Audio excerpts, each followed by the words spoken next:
Tim is actually looking at it right now, but that's been completed. Something that's done annually. For the most part, all of the bridges and large culverts in the city are in good condition, with the exception of two, which aren't in bad condition, but they'll probably need to be looked at within the next 5 to 7 years. That's a culvert over on Blackfoot Trail, and then the Liberty Drive Bridge. I believe the culvert might probably have to start thinking about replacing within the next 5 or so years, and then the bridge might have to be rehabilitated in the next 5 to 7 years. But all the other bridges and culverts out in the report. You want to ask or you want me to? There's two culverts on Blackfoot then, right?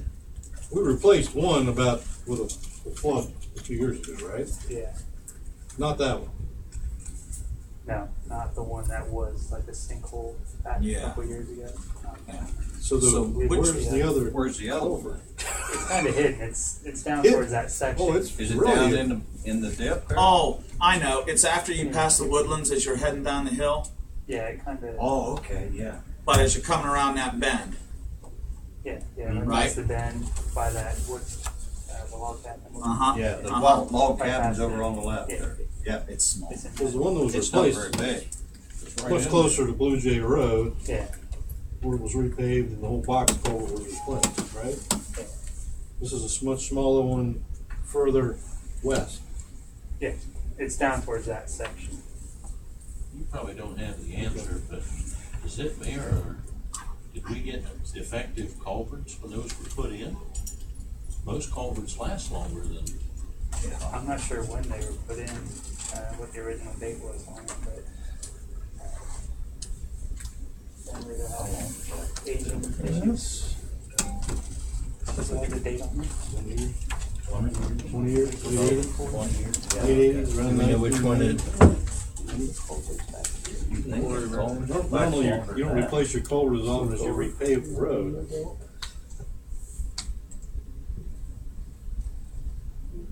One was an 87. extraordinary situation. Yeah, 87. That's 87. When was it the put build in? date. 87. Late 80s, 1987. 25 years. Still. 25 years for a culvert? Stormwood, or I'm sorry, yeah, that's a WPA project. Yeah, back. Yeah, but this is steel. Oh, Concrete. okay. What's that? It's a steel culvert.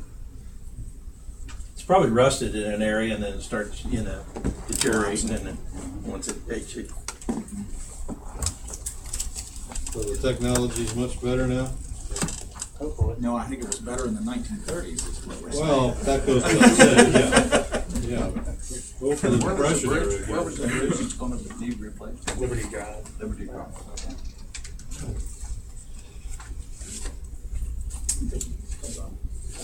We're an informal group.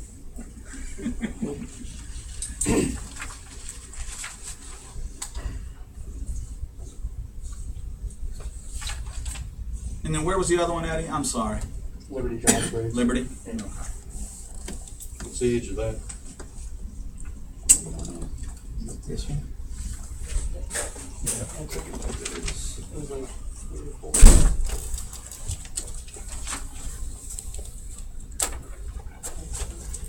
I'll tell you.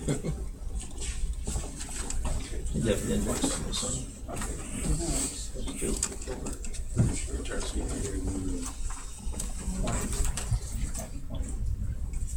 Okay. So you're saying, Eddie, sometime within the next half dozen years or so Yeah. on those? That one was built in 87 as well. Liberty Drive Bridge. Consistent. This says concrete blocks. What year? 87. 87. You got some shoddy work 87, didn't you?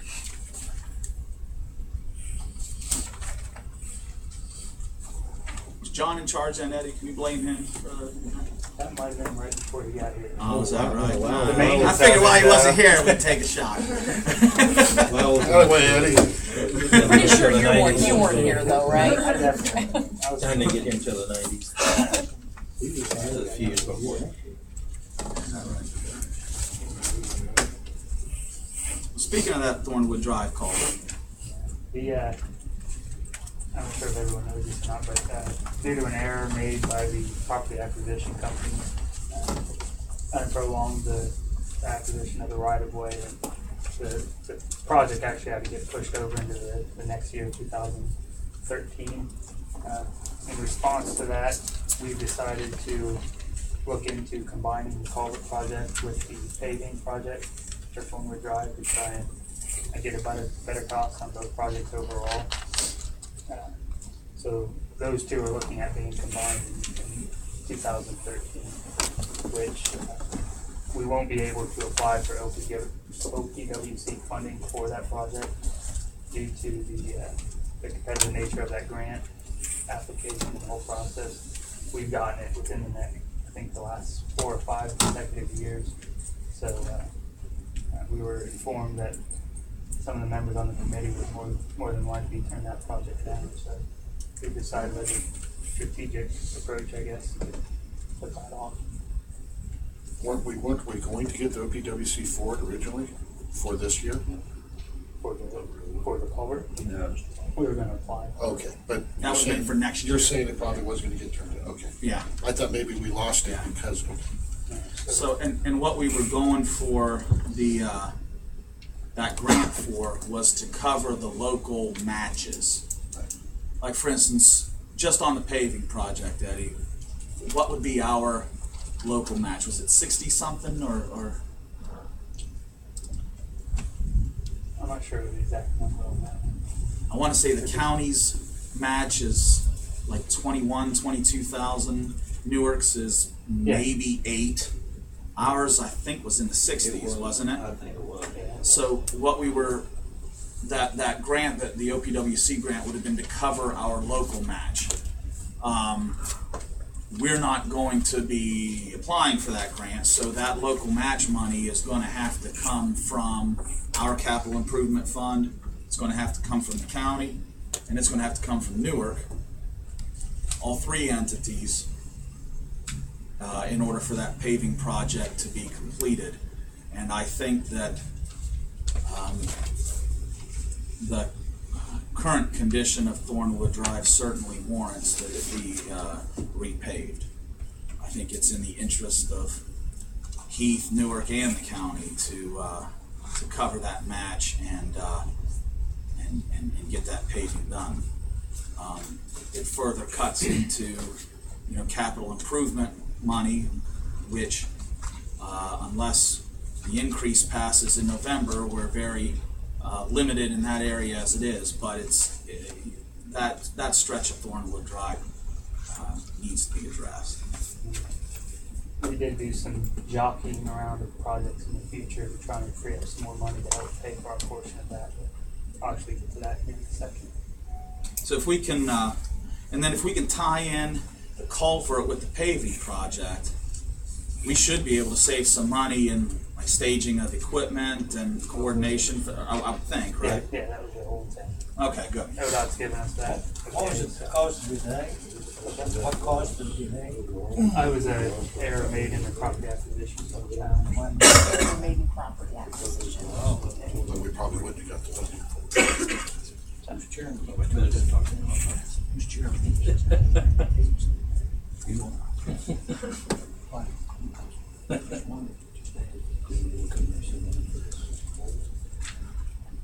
Wait till Chris gets them right there. Oh. I was waiting till you caught up on your notes here. You're talking about bidding them together or something, the culvert and the paving.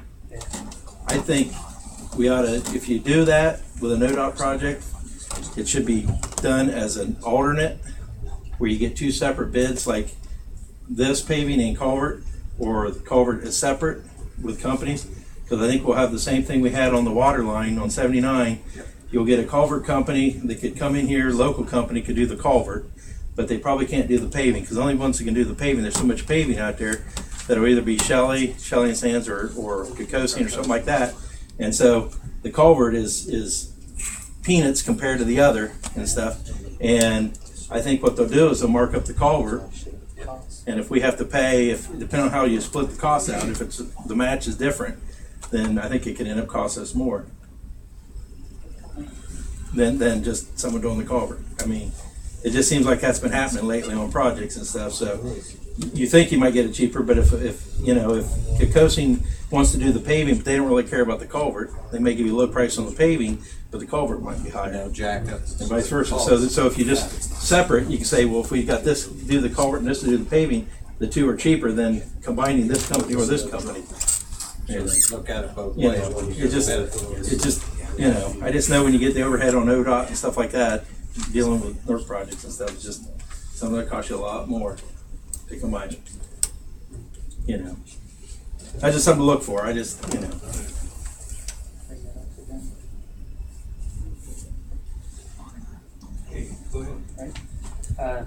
The next item, Hopewell Drive Bridge. I'm sure if anyone's driven across it, you've noticed Eddie, that. can you talk up a little bit? Yeah. I can't. The Hopewell Drive Bridge, I'm sure if anyone's driven across it, you noticed that there's some humps in it.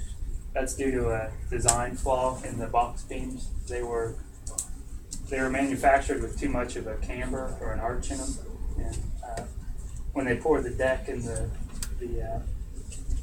parapet walls, the weight of those combined was supposed to release some of the camber and it's supposed to settle.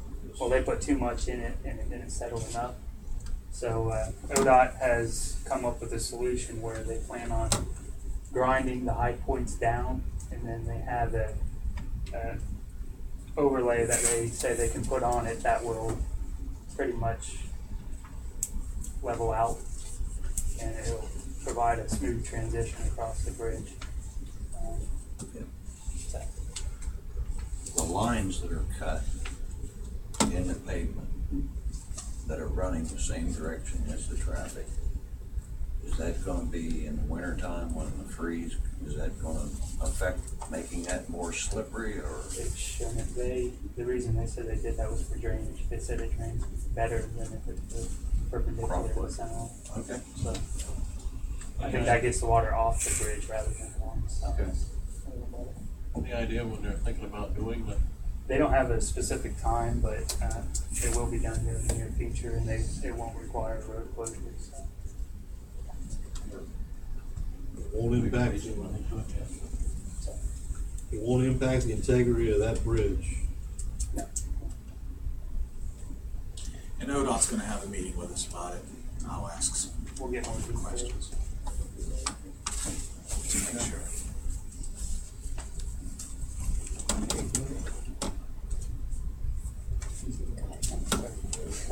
Do we know when ODOT's looking to have that meeting, like within a week or two, Eddie, with us? I mean, John mentioned something about us meeting with him on that. He's not mentioned anything to me on Okay. when specific date. Okay. The next item, the Hopewell paving project. I'd mentioned that we had to do some jockeying around of projects to free up some money for the Thornwood Drive paving project. One of those was the Hopewell Drive repaving was planned to be done in 2014 on LCAT's TIP, which is Transportation Improvement Plan. We moved it from 2014 to 2016 to free up that money that was allocated for that project in 2014. So that money is going to be applied towards the culvert and paving project for Thornwood Drive.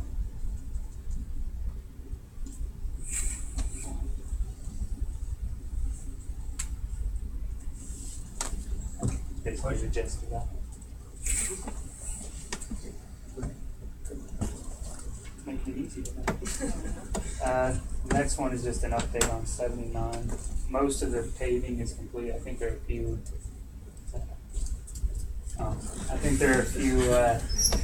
Small areas that need to be cleaned up as far as paving goes. Like I think along Radiant Drive, down in that area, they're going to go through and level off all the low spots and fix some catch basin issues that they're having with drainage.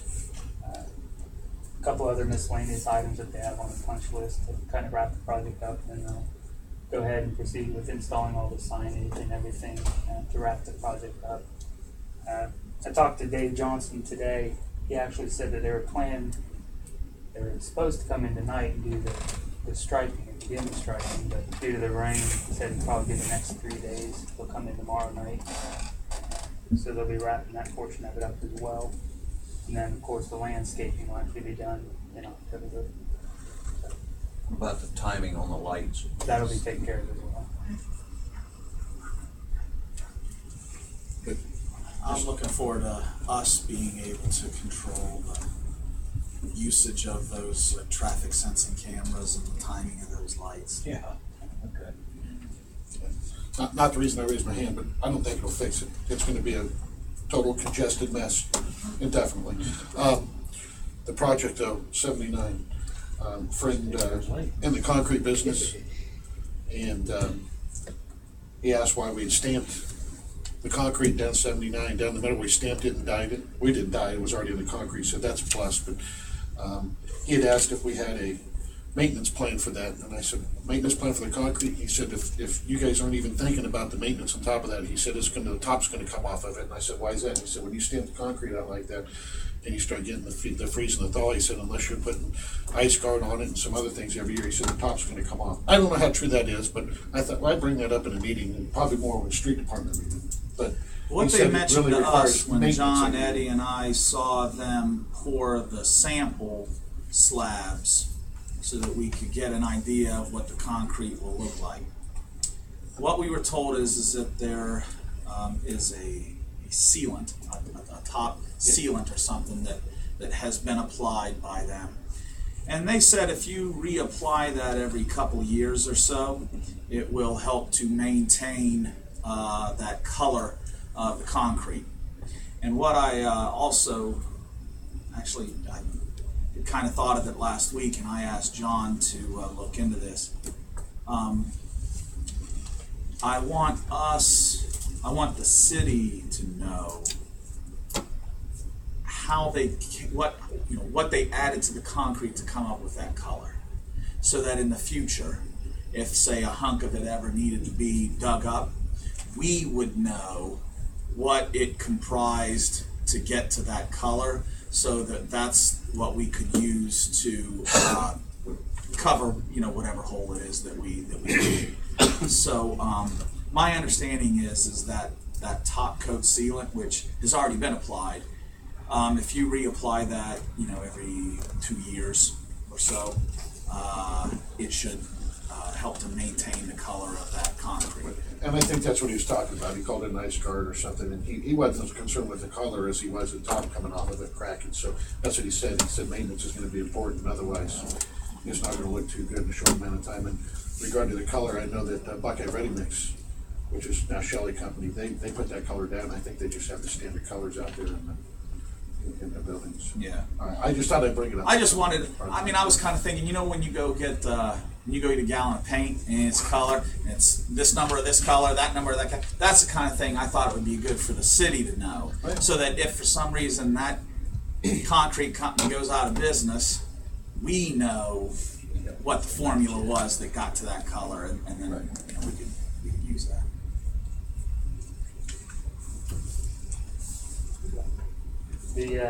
The next item is kind of, I guess, irrelevant now because the celebration didn't go on. So there isn't anything to recap about that. But there were a few ordinances that are being introduced tonight that we wanted to try and get passed on the first reading. They were 64, 65, and 67. See if we get those passed in the first reading. Not 66. Should we move forward with 66, Eddie, or should we withdraw it? Doesn't that deal with the OPWC grant application for Thornwood Drive paving? Yeah. That's a mute. We can read it tonight on first reading, and if we want to withdraw it in 2 weeks, we can do that. But something to think about. It wouldn't make sense to go through with it.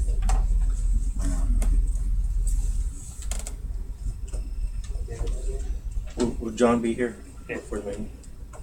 This is John, because if we don't need it, we don't read it, because if we read it, then we'll have to actually defeat it. action on it. Yeah, we'll have to actually defeat it to Okay. get rid of it. All right, table. then we'd have to take it off the table eventually. It's on the table forever. Once it's ready, you get to get rid of it. You either have Gotta to do defeat it something or with it. approve it. You Yeah. can't just let it. So you're gonna poll? That's what we're gonna ask John. We'll just ask John. We'll ask John if we Well, it's should. John right before. I mean, if we know right up until if we haven't heard by the time the meeting starts, we'll just read it and let it go to the second reading and And then defeat it, whatever. we have to defeat it or whatever. then defeat it later. Okay. I just wondered, back to the September 2nd celebration that didn't happen, do we have any idea what it cost us to not have it? Do we have any figures in yet? The I know we had the fireworks porta-johns company and has is it a 40% penalty, I guess, on yeah, something like that. Which money raised should cover that. There's be some left over even for next year. I'm not sure on the porta-johns. I know also there was ice, and I think what Bob was looking to try to do is maybe donate that ice to the athletic boosters to use on Friday night at the football game, maybe. I think Bob was going to look into something like that so that there could be, so that ice can be put to good use. I don't know. Fire department has no problem with it. They've got all the ice capacity they need. Yeah. Okay. So anyway, that we're Bob's looking into Okay. something for that.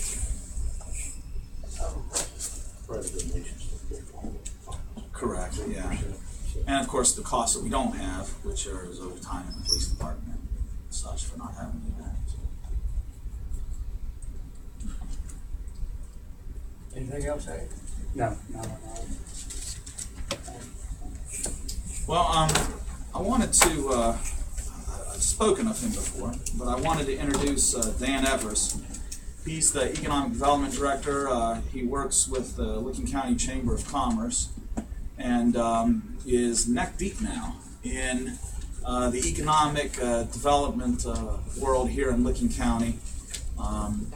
I've worked with, how long have you been on board now? 3 months? April? Yeah. Gee, man. Okay. Time. Time flies. I've been working with him closely to make sure that he's aware of the fine properties and utilities and amenities that we have here in the city of Heath to help draw businesses here. Also, I work with him closely on the Grow Licking County, the Economic Development CIC board. So I asked Dan to come here tonight.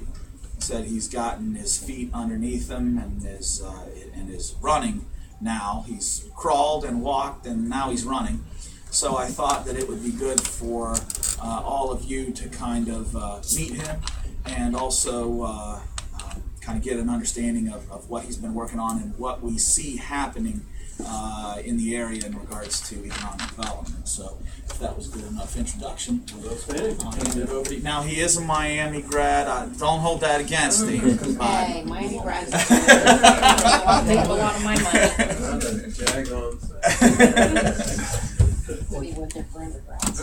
Yeah. Thank you, Mayor, Sure. and thank you all very much. I've got a, Oh, here, hold on a second. What? okay, take another There you go. When you hit on the sides there, it kind of Ah. opens up like a magnified view.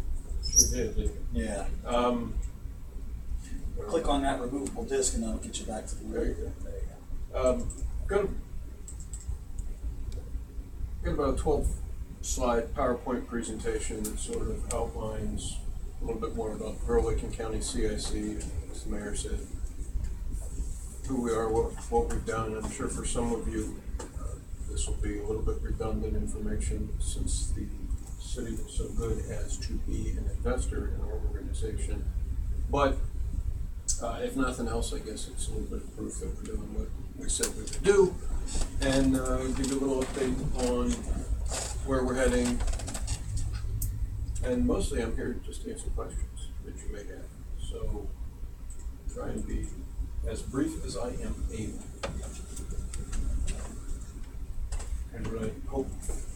for us to touch on this evening: origin, structure, our focus and activities, future, and then just give a chance to hear from us. As you all know, it's a brand new organization, started out last year.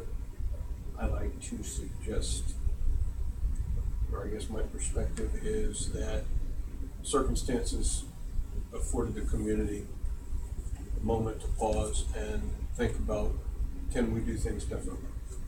Can we move our efforts to the next level? And can we do the kinds of things that are going to help us differentiate ourselves from the masses, whether the masses are Central Ohio, the state of Ohio, or the region? How can we do something creative? How can we do something innovative, given an opportunity the circumstance can have created for us? And that's when folks got together and started charting that path. We're independent. I'm affiliated with the Chamber of Commerce, and that's more of a functional relationship. It's a great relationship for me, and I think it's great for the CIC because of the respect that the Chamber has in the community and the reach that the Chamber has in the community has given me the opportunity, to use the mayor's analogy, to move pretty quickly from crawling to walking. And I'm doing that on the backs of really good, talented people at the Chamber. One of the things I think is both philosophically rewarding. Does that mean I'm out of time? No. Philosophically rewarding and functionally beneficial is that this really is an authentic public-private partnership. Look at this next list here. And that's who comprises our investors.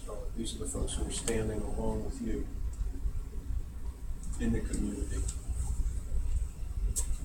You look at the list, and I'm struck by the fact that really and truly almost all economic sectors are represented there. There's marvelous geographic distribution, not only in terms of our public sector investors, but even our private sector investors. It's not just folks from one spot. Given where we're sitting, I think it's also nice to notice that the city of Heath and its companies are well represented and active in the organization. Here's what we're trying to do. Largely,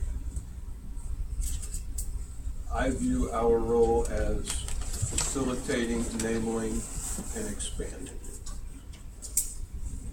Facilitating new investment in the community and the growth of new job opportunities, facilitating the expansion and retention of our existing business base, initiating, facilitating, and expanding existing partnerships. Great resources in this community. There's some marvelous partnerships that were already in place. I think as an organization, one of our critical jobs is to help strengthen those partnerships even more, to find new ways for us to work together creatively, innovatively, and to try different things and make sure that what we are doing is being done at the highest level. Personally, my job is not to screw that up. The good work is already being done. Oh. Hit the last one or previous. There we go. This slide, to me, is kind of the, so what am I getting for my money? Series of slides. Since April, we have submitted proposals for over 20 we've responded to over 20 different requests for proposals, requests for information. Those requests have come to us through our partners at Columbus 2020, which is the regional economic development agency that really is kind of the front door to the state Department of Development at this point, or Development Services Administration, I think they call themselves. Working through Columbus 2020, working directly with the state development folks, working with independent commercial real estate development community. Those are the folks who have generated those leads for us. Dan, off the top of your head, could you ballpark for us out of those 20 proposals that have been submitted on projects, how many of those proposals have involved properties located in Heath? About 70%. Okay. And when I say 70%, that's 70% of the inquiries. Now, in over 50, so somewhere in the neighborhood, 20 is a ballpark number, and it's low. The number is probably at this point closer to 25. So we have submitted Heath facilities or Heath sites somewhere on the order of 16. If it's 25, 16.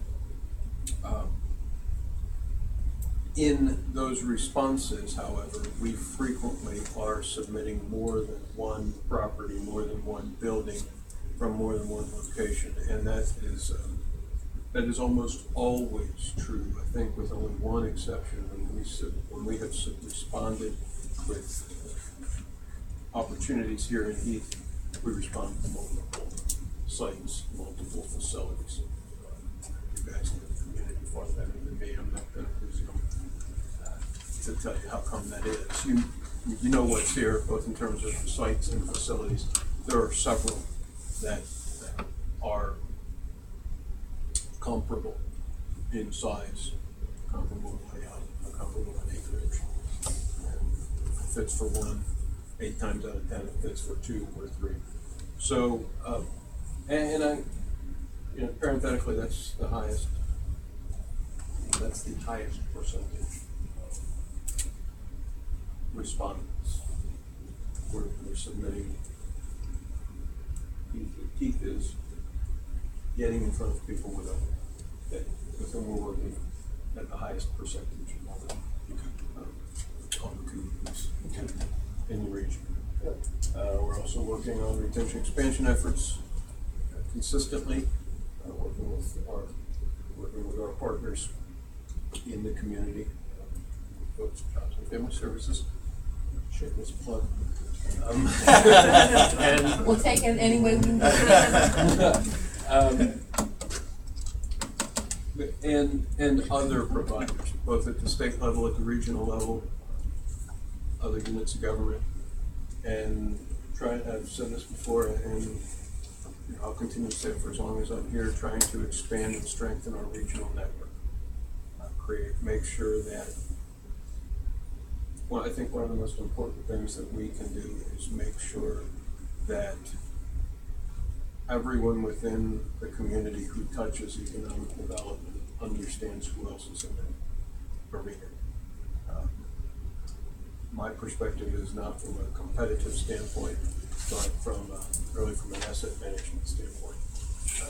The better I understand who else is out here as a resource, the better they understand what benefit we can be as a resource, the more competitive we're going to be, the more compelling we're going to be, the stronger a team we're going to have. And we've had the opportunity on projects here and elsewhere in the county since April to bring a team to a visit for the prospect. And it's compelling, it's impressive when we can have somebody from the CIC, somebody from Job and Family Services, somebody from the utility side, property ownership side, all on the same page, literally and metaphorically, that everybody has a role, everybody understands their role, everybody's comfortable with it, and nobody's kind of looking around to see if somebody's, imperfect analogy, but for those of us folks who have had kids, nobody's checking to see if anybody has more milk in their glass. Everybody's in there with the same purpose. As it relates to the retention and expansion efforts, we've recently, Licking County for a long time has had a very strong retention and expansion task force. And think about economic growth of jobs in an area. A lot of your job growth is going to come from existing businesses that you already have, as opposed to trying to land, some big fish, right? So the county for a long time has had a very effective retention and expansion task force. And when a Heath business is being interviewed for that retention and expansion task force, I make sure that I attend so that if there's anything from the city government side that we can try to improve upon or to help a business either keep what they've got or hopefully grow on what they got, my ears are there. Usually somebody from the chamber will attend. Sometimes it's Sherry Hottinger. Sometimes it's somebody else from the chamber. But the strength of the Licking County Retention and Expansion Task Force, I think, was noticed by Columbus 2020, which, if you remember, I told you before, that's the regional economic development entity. And actually what we have just recently done is our retention and expansion platform, our software, the tool that we use for that, we have actually gone to 2020's tool because it's a little easier to use, a lot fewer questions to ask, and but whereas in other counties in 2020's region, they may be a little more directly involved in the interview process. For Licking County, we've pretty much maintained an autonomy in our interviews with businesses in Licking County because of the fact, I think, that they saw we were doing it right, and so they said, why mess with a good thing? Absolutely. And the upside to what the mayor has spoken about, us becoming kind of strengthening our link to Columbus 2020's retention expansion focus, is we have maintained the autonomy of our visits, we maintain the autonomy of our data, but at the same time, we also now have full access to 2020's research team. They have a team of researchers on staff who can help us do a lot of background review and analysis of a company before we come in, so that we don't have to sit there. The mayor mentioned part of what this will allow us to do is ask fewer questions.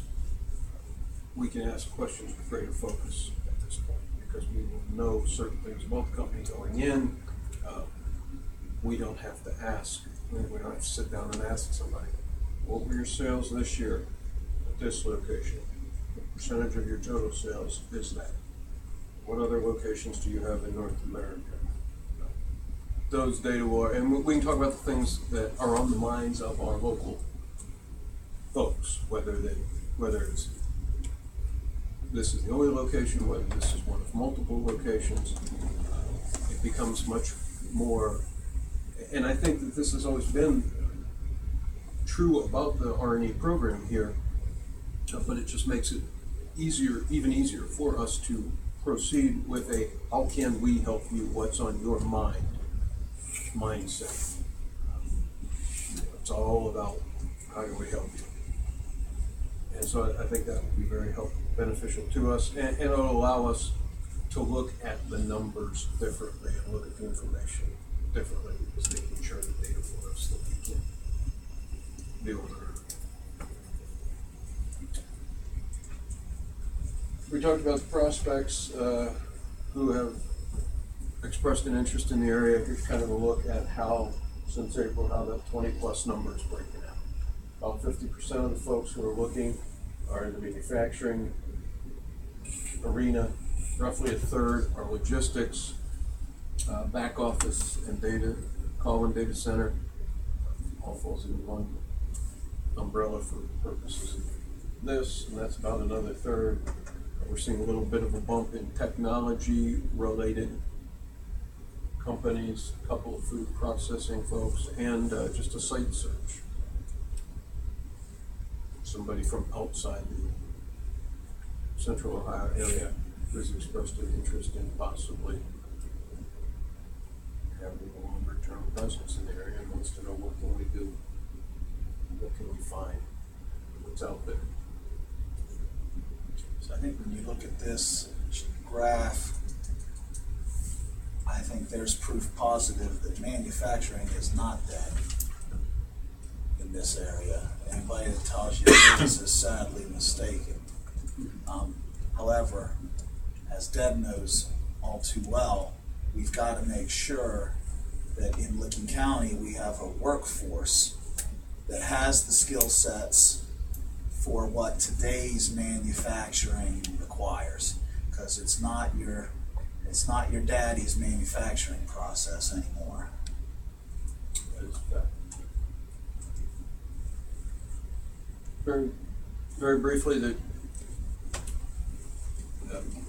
slide here just kind of looks at the deal flow. There are a couple of things about that I think are meaningful. One of which is that we're seeing pretty steady interest, expression of interest. We haven't had, when we look at labor force numbers, Bevan and her colleagues look at the unemployment numbers every month.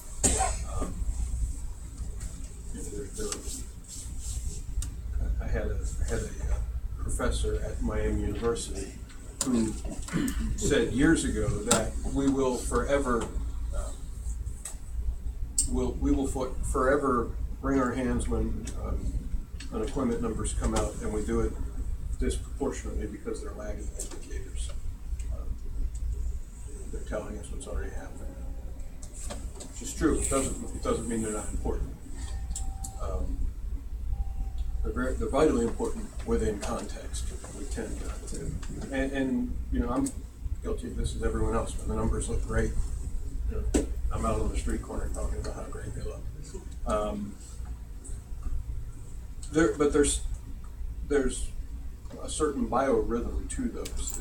We will see drops, we'll see peaks and valleys in unemployment numbers every year, and just about at the same time every year. What's interesting to me is that we are continuing to see interest at a consistent level, and actually for the most part a linear increase, and some of it goes over the time periods where you would normally see, if we're going to project unemployment numbers across that same graph, you would need somebody more talented in Excel than me to do it. But yeah, the numbers, you're going to see kind of some of those valleys and peaks in there, but we're not seeing it in terms of interest. What about June, July, and August showing increases? Is this related to the time of year also, or is this affected by time of year? No, I think it's me. He said he'd give me $20. There you go. Pay up. You can count on it. That's cheap advertising right there. I'd have gone higher. I think a portion of it is attributable to time of year, just from a traditional capital improvement forecasting model. You start to see June, July, and even a little bit into August, folks are trying to fix their budgets around not necessarily next year, but the subsequent year for a construction project. So you will see you'll typically see a little bit of increase in those months. The levels are encouraging to me because I think that they also represent folks who have been sitting on capital. And that really all of these months, to a certain degree, represent pent-up demand. That we're seeing a little more activity than we otherwise might.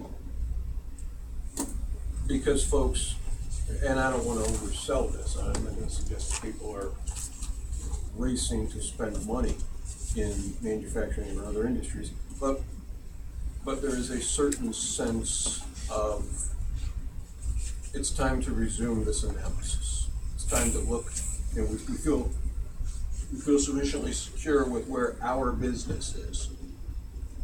Ignoring macroeconomic trends or issues. And as a practical matter, people are going to collect data right now, do absolutely nothing with it until the second week in November. But they're at a point where they're going to be in a position to start saying after the election, okay, now we go. And that's encouraging. Yes, sir. Yep. Like straight away from the chart just a little bit. I realize it's been your hard work, the chart's doing that, but for Heath specifically, there's been a lot invested back into the community. I think of like the water tower, the new water tower, increased water pressures, the bike and walking trails. We have the community arts facility, the pool, and all these things. When these people are coming to you and asking these questions, are these questions coming up? What's the water pressure? What kind of, obviously tax abatement's probably their first one, and we have that down here. Are all of these things coming into play that we've put in, invested back into the city, such as the water tower and the pools and the bike trails and all that? Mm-hmm. Okay. Next slide, thank you. Yes. All right. No, I like it when folks are engaged, and I love it when I've got the answers. You get $20 too. I charged them. Starting to look like let's make a deal.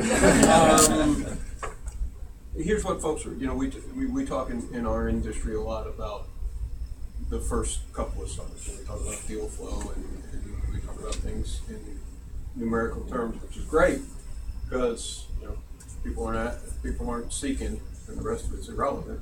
But here is what people are asking about. Here's what people are talking about when we respond to queries. The first thing that I think a lot of people don't think about is that, particularly site selection consultants, their first task is to eliminate options. Because if someone's working with a site selection consultant, they are rarely looking at one spot. They're not looking at one location, they're not looking at one community, they're generally not even looking in one county if they have engaged somebody else to help them with that. And that's where we get most of our leads. We don't get the guy who's got an operation in Zanesville calling up saying, thinking I need to be a little more west. What do you got? That happens. It happens less and less frequently. So folks are, I don't think I need that. Folks are engaging professionals when the leads that we're talking about coming through the state, coming from 2020, a lot of consultants. Their first task is, let's get this down to a manageable number. They'll get very broad parameters from their client. What are you looking for? I don't know, 60, we sent out a query last week. Company's looking for somewhere between 60 and 100,000 square feet. That's a big range. That's, you're not done figuring everything out at that range. Now there's a whole host of reasons for that range. I mean, someone could say it costs this much, we buy more. If it's a good time to buy extra. But part of it is, and the first part of it is, let's find out who has sites or facilities in this range. And then we'll begin to look at the next level of stuff, which is, do you have the sites? Do you have the workforce? First question that we are running into, workforce. Are they available? What's the availability? What's the quality?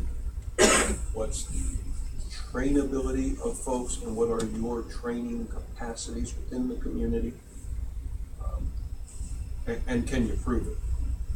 Can you prove it to me when you say, oh, we got a great workforce, and we do. We have an exceptional workforce in this county, and they are exceptionally trainable, and we have resources. One of the things, as I looked at this opportunity, one of the things that just truly dumbfounded, and I've done this for a while now, I said to somebody earlier today, I was coming through town on my way to Newark and past the Welcome to Heath sign, and it dawned on me that one gains a certain perspective when you realize that you are older than a town through which you are passing.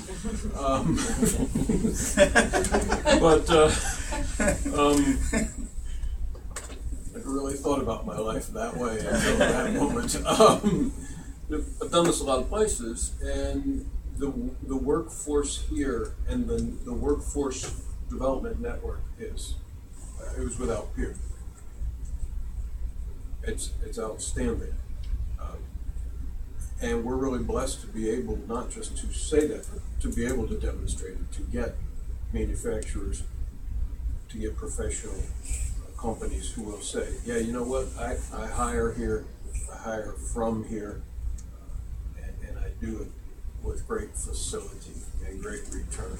And to be able to have entities like CTEC, COTC, and to say to folks, here are programs that are available today. Oh, and by the way, we'll design a new one for you.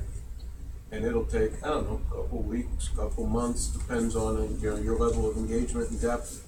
And we firmly believe that we can put X number of people through that program for you in the first year. And when somebody says, really, how? Because we did it last year for this guy, or for these 5 guys. Oh, well, okay then. That's the first question we're getting, and our ability to respond to that is exceptional. Utilities are the very next question. And it's almost 1A and 1B. And I can tell you again, as it relates to Heath, are we talking about these things? Absolutely we are. We've had 2 prospects that I can recall immediately where water and sewer capacity, volume, pricing were not just relevant, but are going to be deal drivers. And we're still in the hunt with them. So Just one thing, do you have people asking about mass transportation? I know that the county commissioners, the city of Newark, have combining, trying to come up with something that's gonna help in this area. And, do they ask, do they wanna know if you just wonder? yeah, they do. And really where that comes up the most is kind of as a corollary to the workforce question. Because folks want to know, how am I going to get people from point A to point B? 100% of my workers may not drive. People might come from outside the area. A certain level of in-migration for workers. How do we deal with those issues? So it is a question that's come up, and parenthetically, it's a discussion that we're having. We've talked about a little bit the CIC. Some of Deb's colleagues and I have talked about what other initiatives might be out there to help us on the mass transit side. And we had some chats with Delphine as well. But it does come up. It comes up largely as a subset of people. Yeah. And then it's come up as well. People who say, I was talking to some folks this afternoon, and they said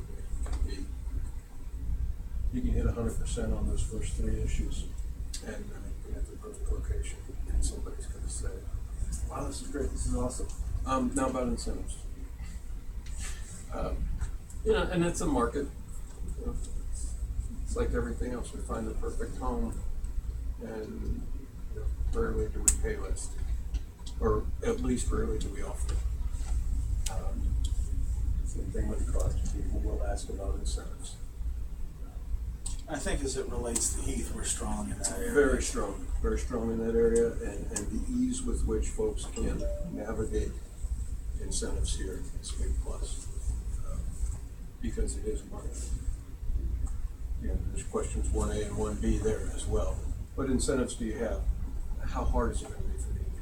How much time is it going to take? Because when we're getting down to the discussion about incentives, now we're talking about time. And people want to know, is it going to be a relatively navigable process? Is it going to be, and we're competing in a big region, and we're talking about, when folks are looking here, they're not just looking here and Coshocton and Delaware. They could be looking in Delaware State and Virginia and Indiana as well as here.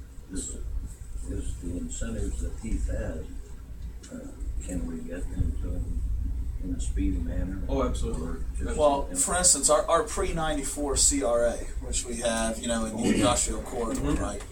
When you put before a prospect a half-page sheet and say, Fill that out. fill this out so we can take this to council, Okay. they really say, okay, are you being serious? Yeah, and you say, yeah. Yeah, the answer is, well, where's the rest of it? The response we get from folks is, well, where's the rest of the application? And how many reports do I have to fill out to make it happen? Yeah. So you don't have any of that with our pre-94 CRA. Yeah. The cities, and I'm not just sucking up here now. I'm certainly willing to. But I'm just not. I'm not doing it right now. The city's incentive programs are truly some of the easiest to navigate and most creative that I've encountered in a whole bunch of communities where I've worked. The pre-94 CRA, the income tax incentive program, Mm-hmm. the TIF area, Right. the The utility pricing discount. It's great stuff. And it's the other thing that is both unique and exciting is that it's not just, when folks ask about incentives, because we joke about, well, people ask about incentives because they know they're there. I mean, that's true, but they're asking about them in the context of total cost of operations. And one of the things that's so attractive about Heath is you can impact total cost of operations from multiple points. It's not just years ago when I was doing this, if you were leasing a building and you weren't investing a lot in personal property and you wanted an incentive, you were kind of whistling Dixie, because that's not how the state's incentive programs are structured. I'm sure that there are companies out there who would come in with a certain circumstance and say, what do you got to help me lower my cost of operations? And we couldn't answer with multiple offerings here. That's unique, and that is unique within the region. Some of the offerings that are here are unique within the region, and those things become differentiators. And I think if I can interject here, this is a good time to do this. It's important for us to protect the money that we have in our budget stabilization fund. Because we all know that that's where the traffic camera money went. And we all know that the income tax incentive program, the funds for that have to come from a non-tax revenue source. If we don't have the funding that we need and need to continue to draw down on the budget stabilization fund, if we can no longer show on paper that we have that non-taxed revenue, guess what? We have no income tax incentive program anymore. And that income tax incentive program, particularly as it relates to manufacturing, is a door opener for the city of Heath. What are the shortcomings? We've got 2 out of 3 inquiries. We got the infrastructure. What do we need to work on? I haven't heard a negative yet. Well, he didn't ask me to come down here and yell at you. We want some constructive Yeah. concerns and No, commentary about Ways that we can improve. what do we need to improve. I mean, I don't, I think, you know, and I mean this most sincerely, I think that the community is doing the things that it needs to do and was doing them largely in advance of me showing up. I think we've had a discussion, the mayor and I have had a discussion about, let's look at the website and let's make it more user friendly. Let's make it, from a development side. That's an ongoing discussion. I think there are things that can be done there. The CIC, and one of the things that I'll talk about when we look at the future of where we're going, we're crafting a whole new website for the county community, for our organization that is totally economic development focused. Will there be quality of life stuff?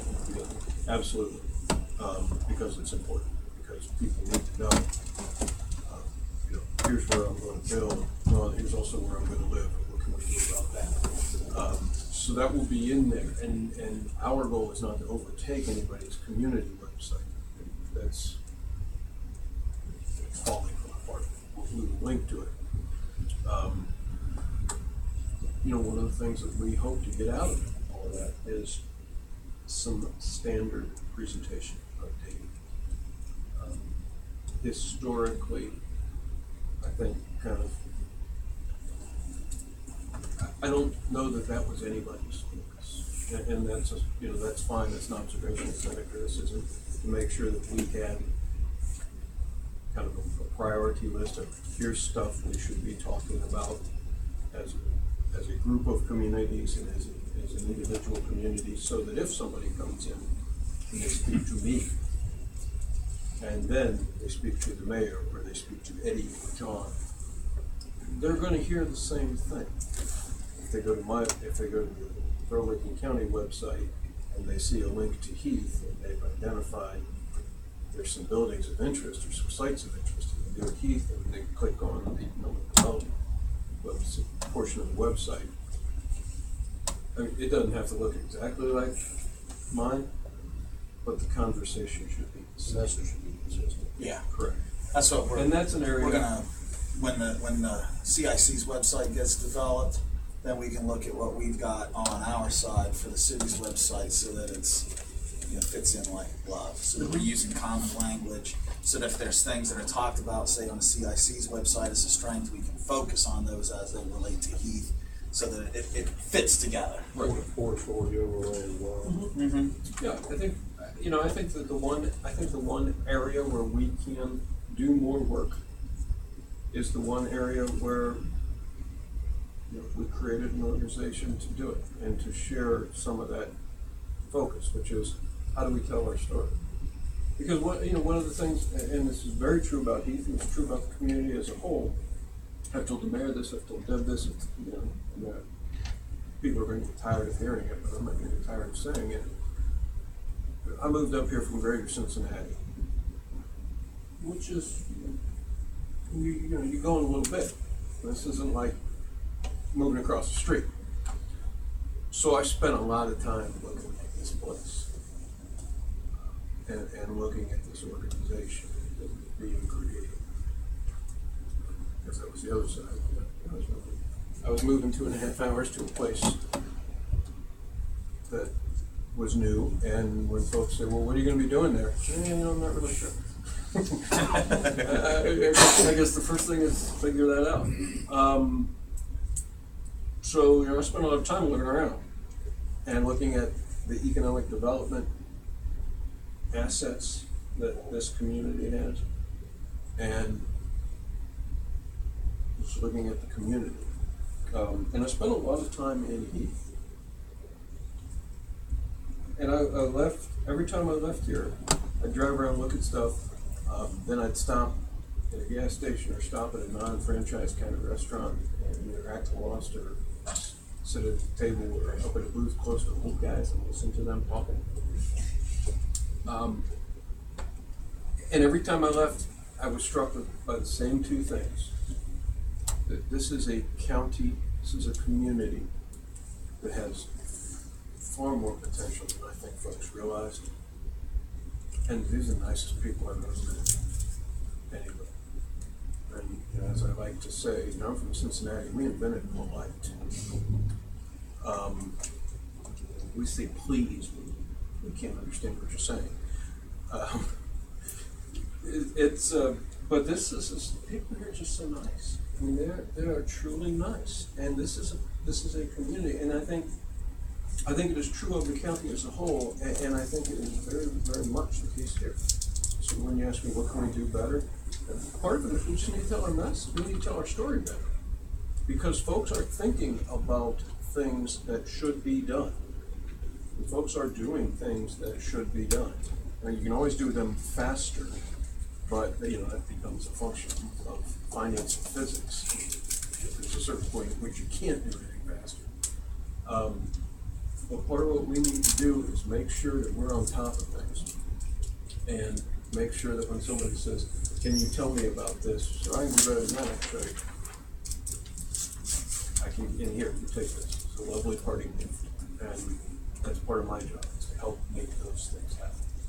And to help make sure that we deliver that message consistently and clearly, and that even if we don't always agree on it, and I don't expect that, you know, I think it is a lovely community full of wonderful people. That does not mean that I think it's anything. People are going to disagree, as they should, because if they don't, most of us are redundant. But even if we don't always agree on the message, we'll know why we're delivering. And we'll know why it's important to say these things. So, well, you know, here's our information on this. Here's, you know, we can argue about whether utilities should be the first thing on the list or water should be the first thing on the list, but it's all got to be on the list, and here's why. 25 inquiries. Give us a little perspective on potential job creation for a median query. Sure. We have had, and it, you know, obviously it varies by type. From 3 to 600. That's a range. It is a range. It's a little bigger than from 60,000 to 100,000. The median? But 50 plus, somewhere 50 to 100 is the yeah, median? 50 to 70, I would say, is the median. And I'm doing it off the top of my head, but I think that's pretty close. As far as the new jobs would be created by that, if they move forward with that. Correct. Yes. Queries, all this work. Right. New jobs, taxpayers, citizens. Yeah. And I know I've mentioned it before to you guys, but you're never going to have, you never want to say never, but you're likely not going to have somebody purchase, 80 acres, 100 acres, or whatever, and then employ 1,500 people in their operation. You just don't, that's not the way manufacturing works anymore. It's a lot more automated. You don't need as many people anymore to make a widget the way that you used to. So, those type of, big whoppers are not out there.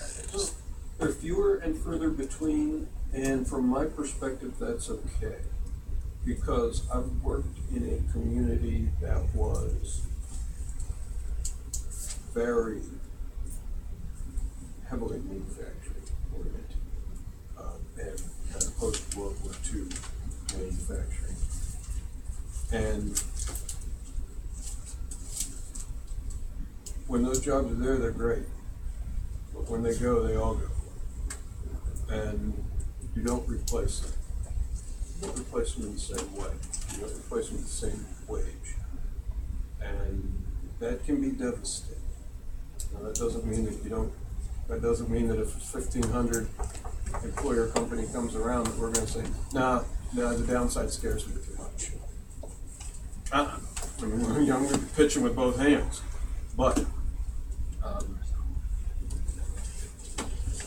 our base is stabilized when we have multiple employers of a diverse range. And the new Albany project, I think, is an interesting example of what can happen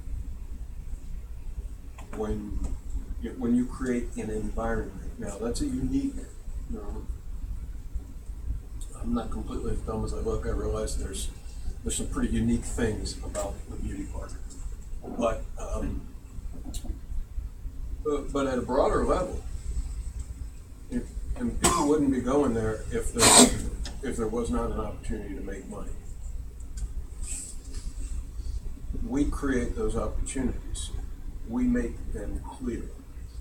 We make it clear to folks. Here's how you can do business successfully in this community. Here's how you can do business successfully in this area.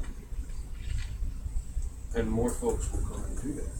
And then we will have those. And to me, if you start to look at the area around the base, if you start to look at James Parkway, you start to look at Thornwood Drive, and you start drawing squares and talk about one company is very important. 10 companies are vital. So you start drawing a box and saying, what do we employ, not just inside of this building, what do we employ inside of this perimeter? What's the investment in our community inside of this perimeter? That's where you begin to make a difference. That's where you begin to see that difference. And you can breathe a little easier when you start to count rooftops inside of that perimeter and realize it's more than just one. You got a choice of 10 employees employing 70 or one employing 700. It's an easy answer. Most of the time, yes, sir. And there are those circumstances that will change it, but I'm a baseball guy, and my youngest son's a home run hitter. I love to watch him hit home runs, but I'm way more gratified when he doubles and drives them too. You can hit a lot more doubles than you can home runs. It's not as much fun. Wow, up that. Yeah, but it is infinitely more efficient. So we've actually talked about some of this stuff in the discussion about the other stuff. Our website is one of our key initiatives because it starts to tie everything together. The website's going to be kind of the physical manifestation of what the CIC was envisioned to be. Just a front door, a conduit, a hub to all the other assets in the community, and a place where site selectors, prospects, existing companies who may not know for sure who you are can start to look and say, okay, here's our resources. Here's some of these people. And then maybe that triggers them calling me or emailing me and saying, am I right? Should I be calling Workonomics about this? Or is this, I'm looking at this building, is that actually in the city of Heath? Yes, it is. We help you get to that next step when we get you a meeting. That's a big part of what we intend to do and why. It's why it's important that we have this development, we have this resource. Part of that too is looking at targeted industries. Are we going to present information that makes sense for just about every industry at a certain level? Yeah, we are. Are we going to focus our efforts, though, more finely on specific industries that make sense in this community, either because they already have a presence here, because there are other companies in the region that we know can drive business to and from these industries? Yeah, we think we'll be much more successful there. And the other part of that is then we're starting to find the high value companies. If somebody says, what are you spending your time on? Well, we spend most of it on these folks when we think there's a higher return for the community, for the people in the And is there a target date for the website to go live? December. We don't have a specific date in December, but I'm I suggesting. just wondered the ballpark. Yeah, sometime in December. And then we're just gonna continue to try to put our efforts into building those partnerships and collaborating and getting the word out to folks. And creating, the other part of this that we're working on simultaneously as an investor in our organization is that we are actively finalizing the creation of measurable metrics and outcomes so that we won't just talk theoretically about what we're going to do or talk in small sample sizes about what we're in the process of doing, but we'll be able to say, here's what we've done, here's what the board has decided was important to look at what we're doing. And here's how we've done against our own standards or against the standards of the region, some peer-to-peer analysis, and part of that also is probably going to be likely to be survey work of our stakeholders, of our customers more broadly, looking at things from a continuous improvement standpoint. How are we doing against our own standards, and how do other people think we're doing as well? There you go. If there are unanswered questions or unasked questions. Yes, sir. You hit on a topic there a second ago that you try to, you also look at companies that may have a better fit into the community due to some of the other type of businesses and industry that is around. Within the chamber,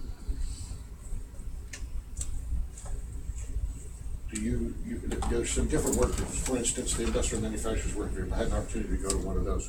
Great idea. And it allowed me as an owner to meet with another owner, and wow, I didn't know you did that. So hey, let's get together and do some business. But are you guys looking at?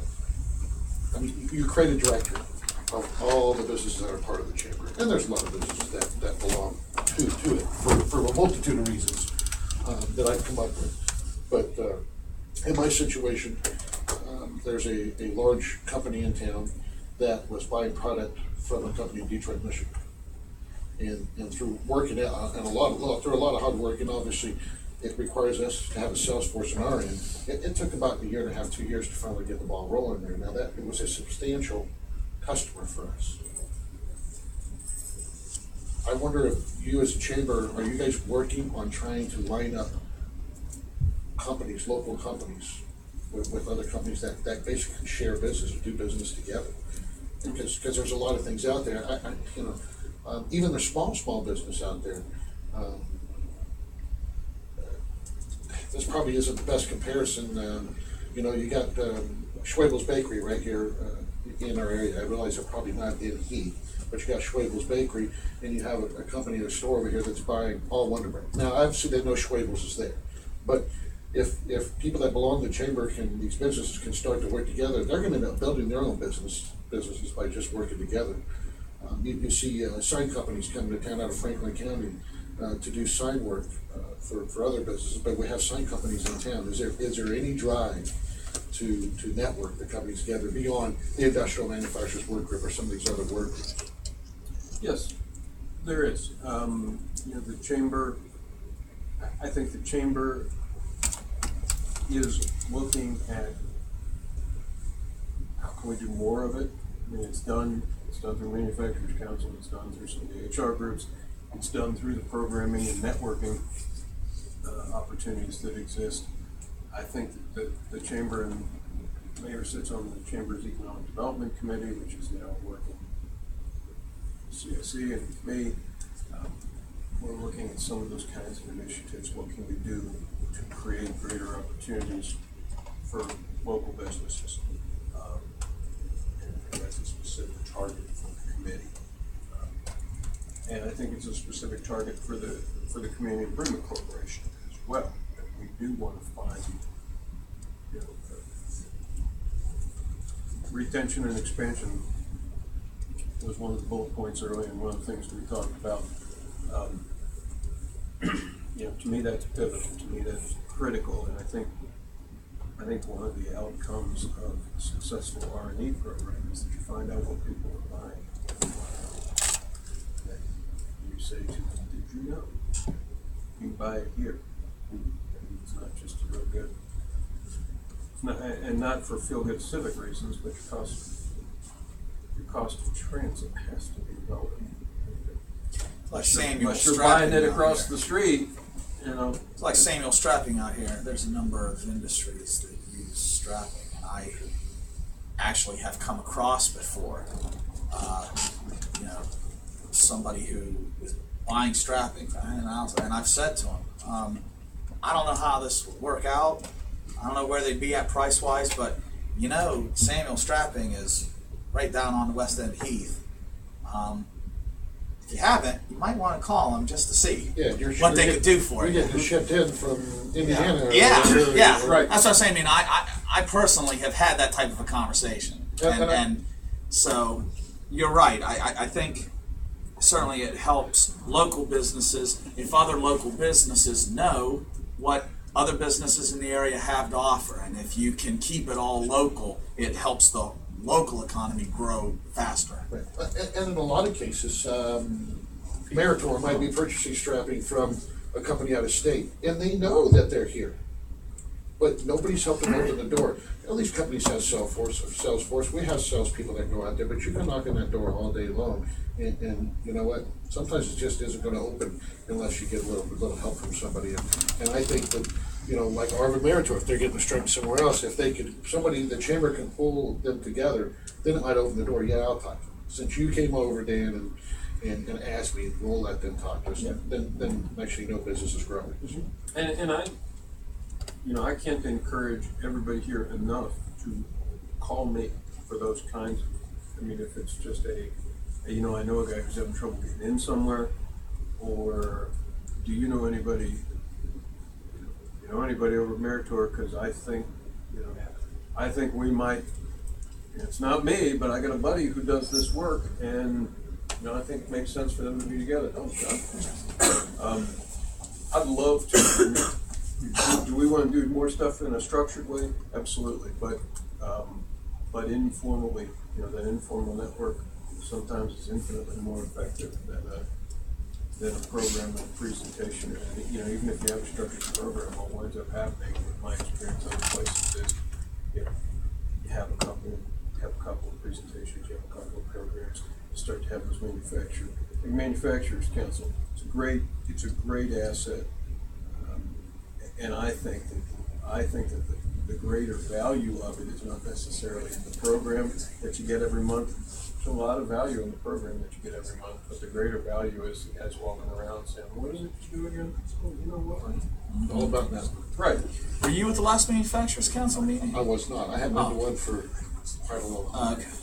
Got one So tomorrow. I usually go to Good that. chance. Yeah, tomorrow, yeah, lunch or that one.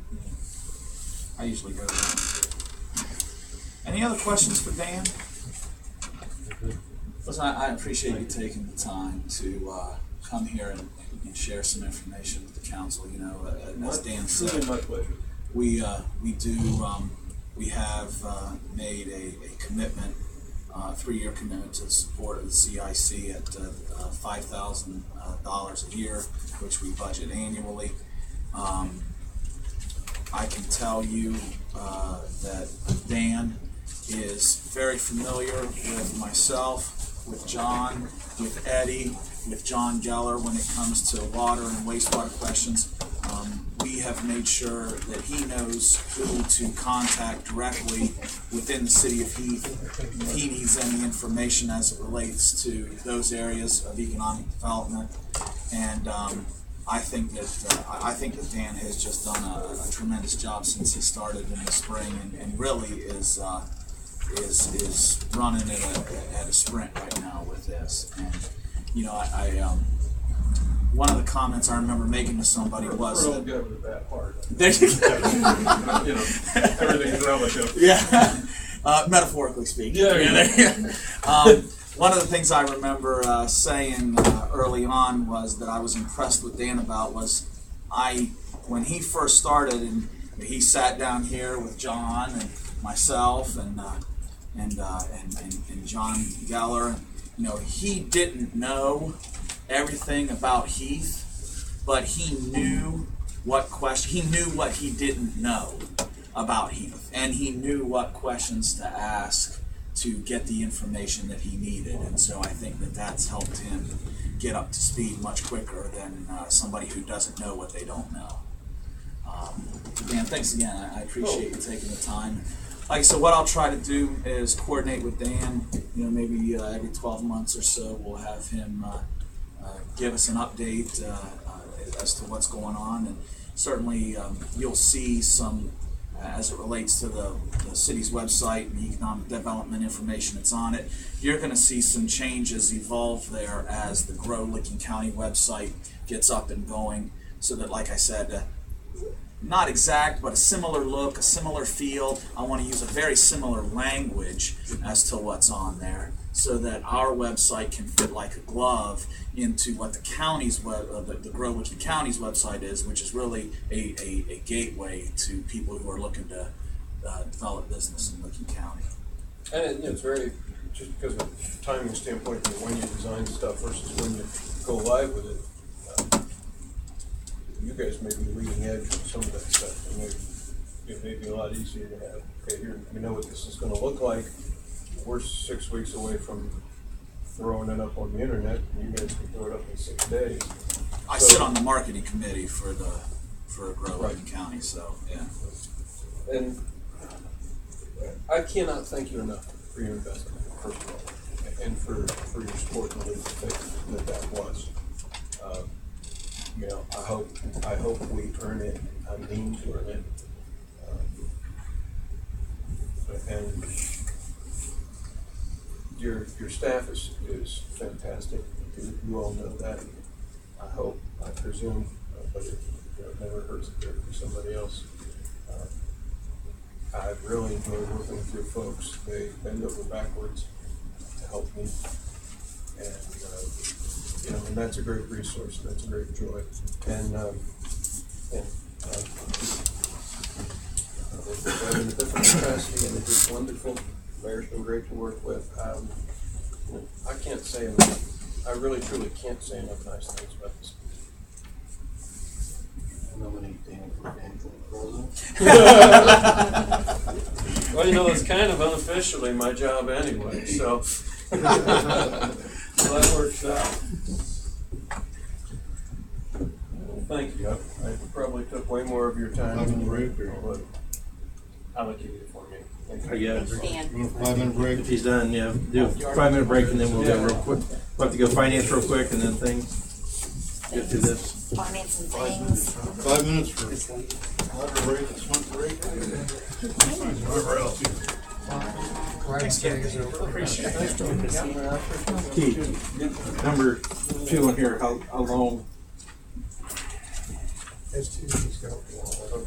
Yeah. I mean, we'll go right in. I mean, I'll probably need 5 minutes to go through the Congress stuff, 5 or 10.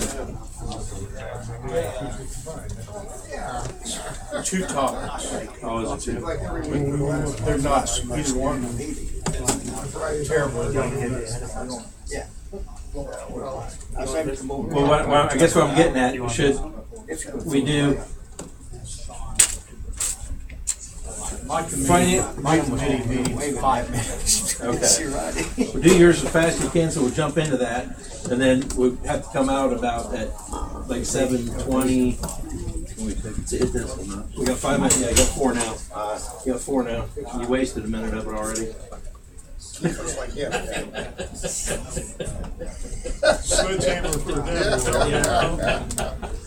Hey. You ask a question, I'll give you an answer.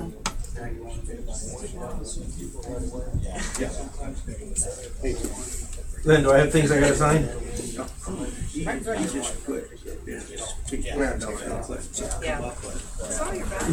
sold out, sold the property, as far as I know, if I heard. He retired, sold the property, so. I think he smiled all the way to the bank. I didn't hear the amount. Do I think that's the same? Oh. You shoved it over there. I thought, no, that's good.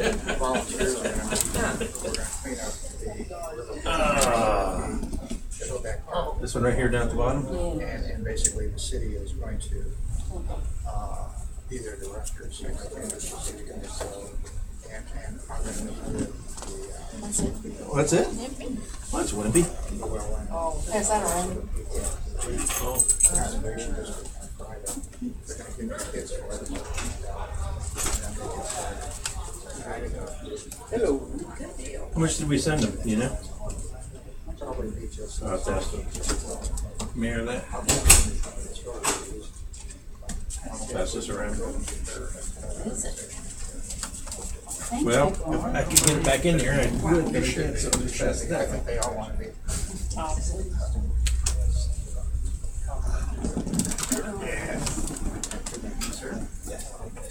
How's everything in Lancaster? Steps on your. Thank you.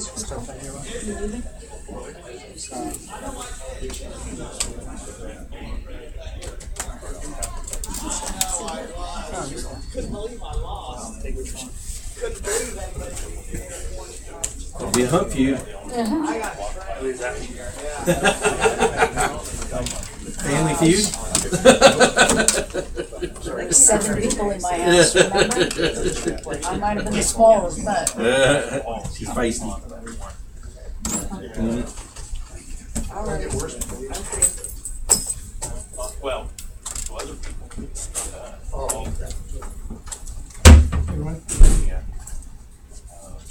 The expression when Mama ain't gonna be nobody, so pretty much what you, yeah, I know that. He'll tell me. Yeah. They upset me a couple of times, right? Well, I'm sure. Huh? I had one, so she's on maintenance. I said they upset me a couple of times. Is everyone back yet? Uh, Brian is back yet. John, 66, order 66, the one about the OPWC for assistance for Thornburg Drive. Should we just yank it, just pull it off? Okay, we'll pull it in. We won't even read it or nothing. We'll pull it. I did some manipulating of a couple of years' budgets to get more federal money in it, but we're still gonna have to pay some of those. So we just won't even read it or nothing, just pull it. 66, we're gonna take off. 66, 2012. We won't even read it or nothing. We'll just pull it from the agenda. That was a disappointment, but today has not been the best. The last several Mondays have been Mondays. Hey, Tim, do you just want us to bring the grill down to the field on Friday? Well, I think so, but I want, Jeff is kind of, when we get the grill, when he said there might be some conflict with something, so I need to call, before I leave tonight, I'm gonna call and talk to Kathy Hunt to see, because there's some talk about they were gonna grill or something. So they may not need to grill, you know what I'm saying? Yeah. But I think they're planning to grill up there at the middle school, like under the awning area where they normally do it. I think we bought this from Kathy Hunt. Yeah. I don't think it would hurt to actually have to, I mean, if we end up having it, we don't need it, it's not that big a deal. If you can take it over there on Friday and leave it under that awning or not, you know, close to You just the, tell us what you want to do here. yeah. We got some propane tanks. They're probably about 3/4 full. First, Bob. Well, I got 2 tanks, I mean, they won't use much fuel, I mean, I got my tanks at home, I can just take over and then, I didn't want you to, well, it's up to you. We can swirl around. But yeah, no problem. you know, see what happens on that, but I'll call Kathy Hunt after. I thought we'd have time in between here and there to call her, but I'll wait until after the meeting, probably call her before I leave here. She may be, fast. why? You in a hurry? Go someplace? No, I mean, before we go in there, Oh, we start to finance. all right. Finance ready? Right, yeah, sure. Finance ready? I'm the one that does the kissing around here. Everybody back? Yep. We gotta go. Rock and roll, okay, we have no legislative requests that I can see. Yeah, we do. Don't we? Legislative Or do we? requests? Yeah, we do. Legislative requests. Do we have a legislative Three, request? don't A new addition. we? No, those, no, we don't. That was, Yes or no? no, Maybe so? ordinance. You talking about those those are already ordinances. Yeah. So no new legislative requests for this evening, other items. I guess I'll let Keith. I received the renewal from McBain Insurance, that Tom Nedke's been the agent for the property, vehicle, and liability insurance for the city, I think maybe for 9 years, it's 8 or 9 years. It's been a significant amount of time. When Tom first came on the scene, we were paying $166,000 a year and had less insurance in total than we have now. I've upped our limits of liability significantly. You may, in the renewal rate of $82,611 is actually $10,000 roughly less than what it was last year. Now that's in part because this body approved that $10,000 reassessment of property values. I didn't realize it that most homeowners policies, and our city's policy is very much like a big homeowners insurance policy. They have built-in inflation rates that assume that property values go up at a certain rate. Well, it didn't. So the reassessment of the property values brought our property values more in line with market value as opposed to whatever this arbitrary inflation rate was. So the $10,000 that you spent, I think in maybe March of this year, came back to us, and next year we will have a better rate as well, do that $10,000 expenditure. And that I didn't realize that was going to happen, but Tom has done a great job for us over the years. I don't think we've been with any one company more than 3 years at a time. He every year is shopping this for us. I see absolutely no reason to go out and throw this on the market because he does such a good job. And you think about the insurance industry as a whole and what you've seen with your homeowners insurance, you haven't seen in the last 10 years a 50% rate reduction. So I compliment Tom and his effort. I am waiting for, we are on the third year of a 3-year rate guarantee, and I've asked Tom to research, go back to these underwriters and find out what it might cost us additional to have a rate guarantee going in the future. And I have not yet heard back, but the $82,611 is a bound number, and they will invoice us shortly, and that coverage begins September 1st of this year. And that's all I have this evening. Any questions on the insurance renewal? With that said, I'd request a executive session to discuss personnel. That to be done in 10 minutes or 15 minutes? Or? I would say 15 minutes.